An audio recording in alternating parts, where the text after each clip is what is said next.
Semangat. Oke, semangat ya.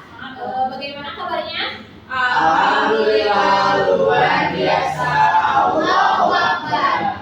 Alhamdulillah pada sehat-sehat. Nah, Ibu ingin kalian memulai doa terlebih dahulu agar pembelajaran berjalan dengan lancar. Boleh dipimpin oleh satu orang. Baik teman-teman, sebelum kita belajar, alangkah baiknya kita berdoa. Berdoa dimulai.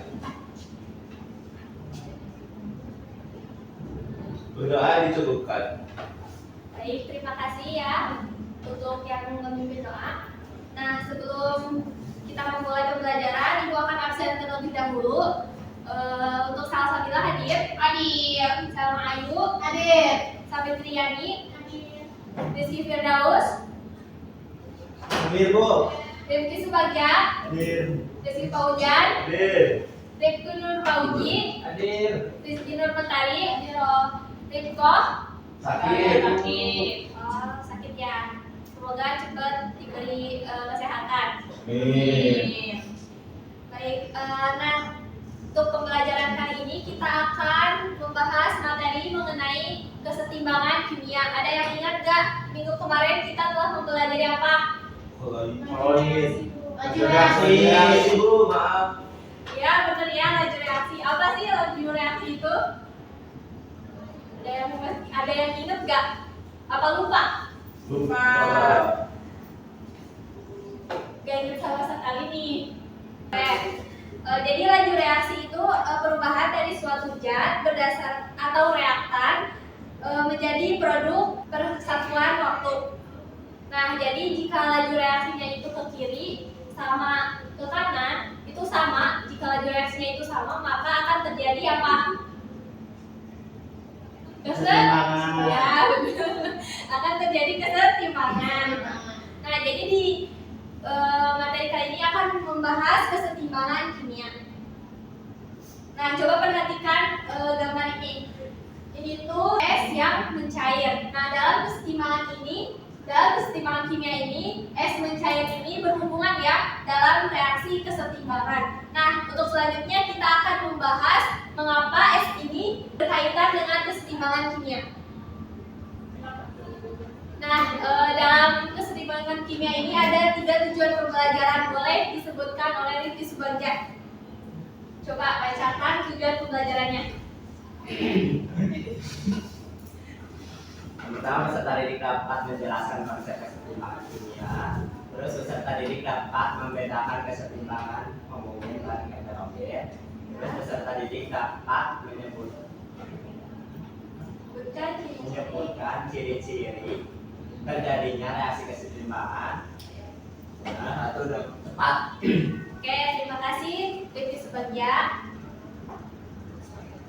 Nah, sebelum lanjut, ada yang tahu nggak kalau kalau perubahan wujud itu dibagi menjadi berapa bagian? Ya, boleh. Berapa bagian?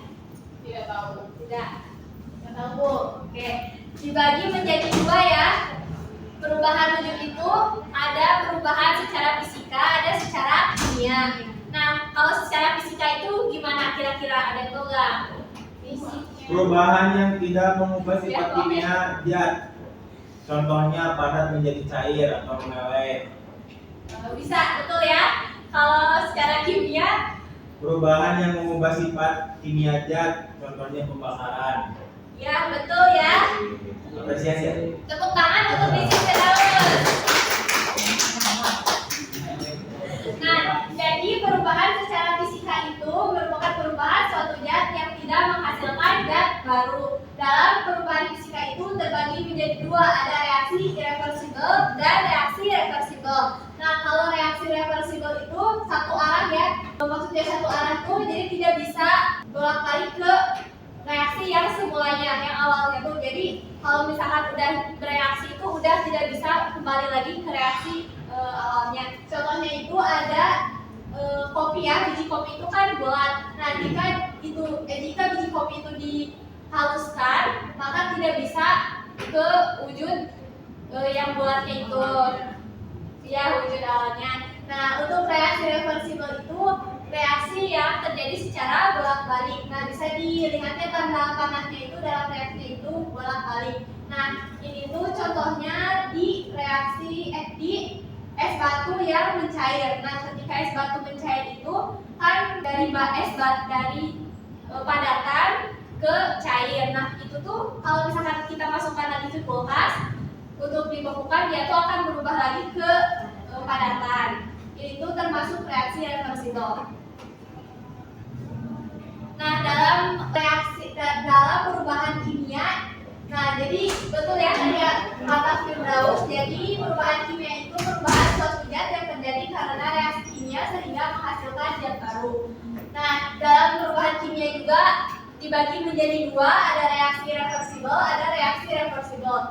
Kalau reaksi reversibelnya itu searah, contohnya pembakaran kayu. Nah, jadi dalam pembakaran kayu ini, ketika zat ditambahkan CO2 maka akan menghasilkan H2O. Jadi ini tuh terjadi reaksinya tuh tidak dapat kembali lagi ke zat semula. Jadi hanya satu arah. Nah, dalam perubahan kimia itu kalau reaksi reversibelnya itu bagaimana reaksinya secara bolak-baliknya?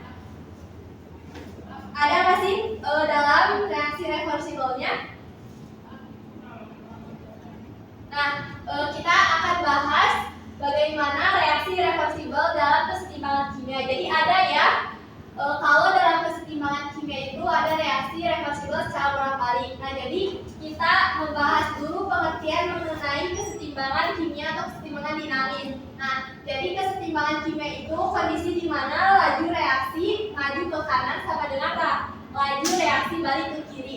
Jadi dalam suatu reaksi reversibel itu keadaannya itu setimbang. Jadi konsentrasi reaktan dan produk tidak berubah terhadap waktu meskipun reaksi tetap berlangsung pada tingkat mikroskopis. Nah, ada contohnya dalam reaksi reversibel itu A ditambah B itu menjadi C plus D. Nah, jadi dalam reaksi di atas A dan B itu adalah reaktan, sedangkan C dan D itu adalah produk. Nah, dalam kesetimbangan kimia ini, Ibu akan memberi contoh lagi agar kalian lebih paham. Nah, jadi kita ketika memanaskan air dalam kondisi tertutup, jadi pancinya itu diberi tutup, maka itu akan terjadi reaksi reversibel, reaksi secara bolak-balik. Nah, kenapa terjadi reaksi secara bolak-balik? Karena ketika airnya itu menguap, nah dia tuh akan uap yang berbentuk airnya itu akan tertahan di tutup pancinya dan itu akan berjatuhan kembali. Nah, ini tuh terjadi secara terus-menerus, maka bisa termasuk reaksi reversibel dalam kesetimbangan kimia. Nah, jadi kesetimbangan kimia itu hanya terjadi pada reaksi yang tertutup. Jadi kalau yang terbuka itu tidak bisa disebut reaksi kesetimbangan yang reversibel. Dalam kesetimbangan kimia itu ada kesetimbangan homogen dan heterogen. Dalam kesetimbangan homogen itu semua zat yang terlibat dalam reaksi berada dalam fase yang sama. Jadi si fasanya itu sama ya kalau kesetimbangan homogen. Jadi fasanya tuh sama. Gas atau larutan, contohnya itu ada Na2 gas ditambah 3H2 gas, itu tuh menjadi 2NH3 gas. Nah, itu fasanya tuh sama-sama gas, maka dari itu dinamakan kesetimbangan homogen. Kalau kesetimbangan heterogen itu zat-zat yang terlibat dalam reaksi berada dalam fasa yang berbeda. Jadi bisa dalam padat, cair, atau gas. Contohnya itu H2O liquid menjadi H2O solid. Itu tadi telah dibahas ya, contohnya itu es batu yang mencair. Oke, dalam kesetimbangan kimia itu ada ciri-ciri yang terjadi reaksi kesetimbangan. Jadi kalau terjadi reaksi kesetimbangan itu kalian harus mengetahui ciri-cirinya. Jadi yang pertama, reaksi berlangsung dua arah, yaitu reversibel. Kedua, berlangsung dalam sistem tertutup. Ketiga, laju reaksi maju sama dengan laju reaksi balik. Kemudian keempat, konsentrasi zat tidak berubah terhadap waktu. Kelima, sifat makroskopik sistematik tidak berubah. Oke, mungkin penjelasan materi dari Ibu cukup sekian. Apakah dapat dipahami atau ada yang mau ditanyakan? Dapat Dapat dipahami, Ibu. Oke, untuk menjalani lebih lanjut lanjut ya materinya. Ibu akan membagi 3 kelompok.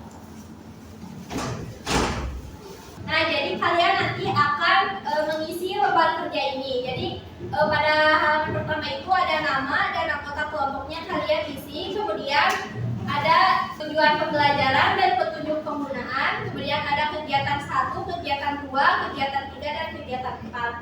Nanti kalian isi, kalau tidak ada yang mengerti, boleh ditanyakan langsung ke ibu.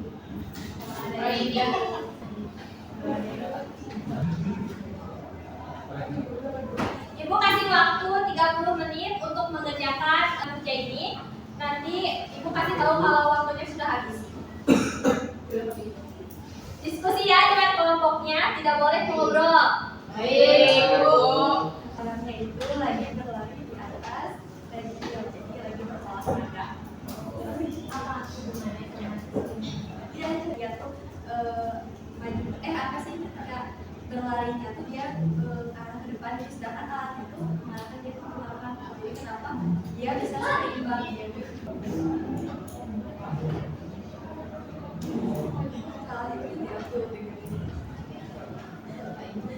Oke, sudah habis waktunya ya anak-anak. Kita akan bahas bersama-sama.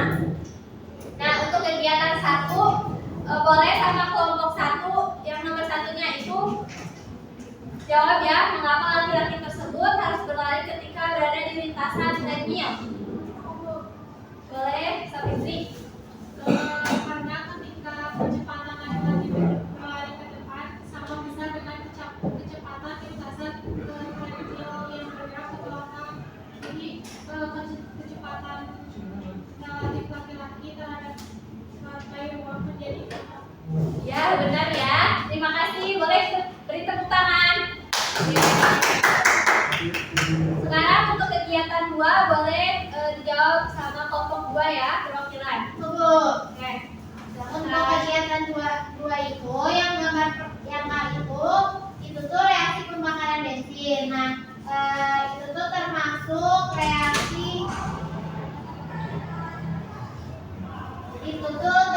ke reaksi irreversibel, tidak dapat balik.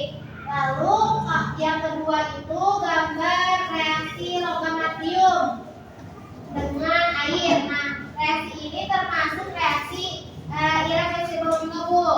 Lalu gambar yang terakhir itu reaksi pembuatan amonia. Reaksi ini itu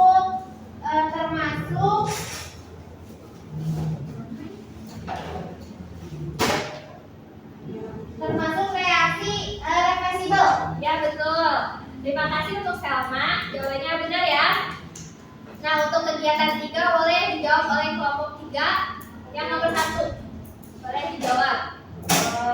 Reaksi yang berlangsung itu 2 arah atau reversibel, berlangsung dalam sistem tertutup, laju reaksi maju sama dengan laju reaksi balik, konsentrasi zat tidak berubah terhadap waktu dan sifat makroskopiknya sistem tidak berubah. Ya, benar ya.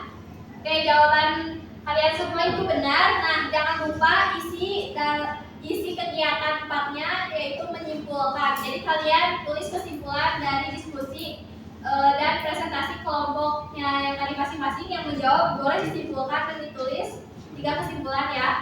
Baik, Bu. Nah, Ibu akan kasih tugas itu dikerjakan di rumah. Nanti dikumpulkan minggu depan itu tugasnya di buku halaman 45 sampai 47 itu PG ya, kalian isi, nanti jawabannya aja langsung ya. Oke, Bu. Oke, Bu. Ya. Nah, baik ya, untuk pembelajaran kesetimbangan kimia ini, Ibu akan menyimpulkan kalau dalam kesetimbangan kimia itu terjadi reaksi secara reversibel dan terjadi reaksinya itu secara tertutup ya. Jadi dalam pasalnya juga terdapat 2, ada homogen dan heterogen. Kalau homogen itu pasalnya itu sama ya atau 1. Kalau heterogen itu pasalnya berbeda ya. Kemudian ciri-ciri dari kesetimbangan itu terjadi dalam reaksi tertutup dan terjadi secara reversibel. Apakah materi kesetimbangan ini dapat dipahami? Bisa dipahami, Bu. Ya. Sekian ya pembelajaran dari Ibu. Mohon maaf atas kekurangannya. Wassalamualaikum warahmatullahi wabarakatuh. Waalaikumsalam